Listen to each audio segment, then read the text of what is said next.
Tonight, our partners at Investigative Post have found that the Buffalo Police Union is asking a judge to overturn the termination of a police officer who pepper sprayed a woman during an incident in 2020.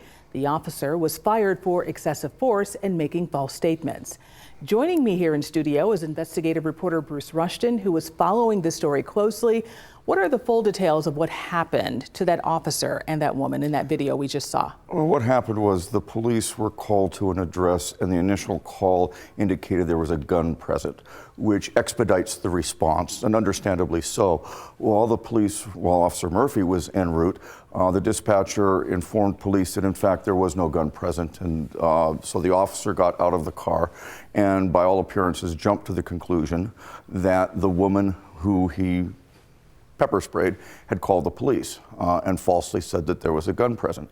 And he did not give her an opportunity to tell her side of the story. The video pretty much speaks for itself. He grabs her by the arm, pulls her off the porch, drops a number of F-bombs during his encounter. When she tries to talk to him, he sprays her not once but twice with pepper spray. I think what makes it even more concerning is that a number of police officers are already present when this officer arrives, and the scene is calm. There is no issue until Officer Murphy arrives. And this is noted in the arbitrator's decision that everything seemed to be going okay until Murphy made it not okay. Your reporting also indicated that he earned, over $275,000 while he was being disciplined. How does that play into this decision, you think? I'm not sure that it plays into the decision. That's just standard procedure when police face discipline. The first 30 days of suspension are unpaid. And if it's not figured out within 30 days, then they go back on the payroll, typically suspended. They don't come to work until the matter is adjudicated. And so this is fairly standard procedure. This incident took place in 2020, and so the spring of 2020. And so it was adjudicated by the arbitrator in October of 2023. So that's quite a long period of time to be waiting for a decision to come down. From what you learned, is this the first time in a long time that the police union has really done something like this when it comes to this type of decision? I was unable to find any instance of either the police union or the city seeking to overturn an arbitrator's termination decision.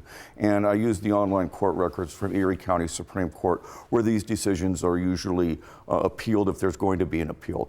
The court docket does indicate instances in which the union or even the city, in at least one instance, has appealed a matter of grievance, something less severe than termination. Two quick questions. Yeah. You didn't hear from the PBA?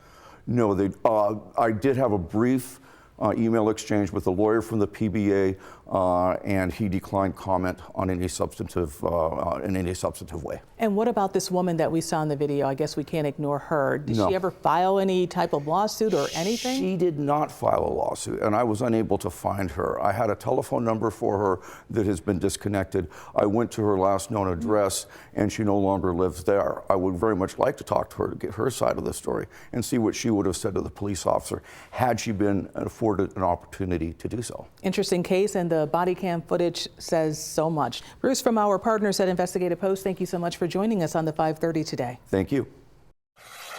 And I did reach out to the PBA president, and this was their statement to me this afternoon about the case. Quote, "We are appealing the arbitrator's decision regarding Officer Murphy. We feel strongly it was a flawed determination."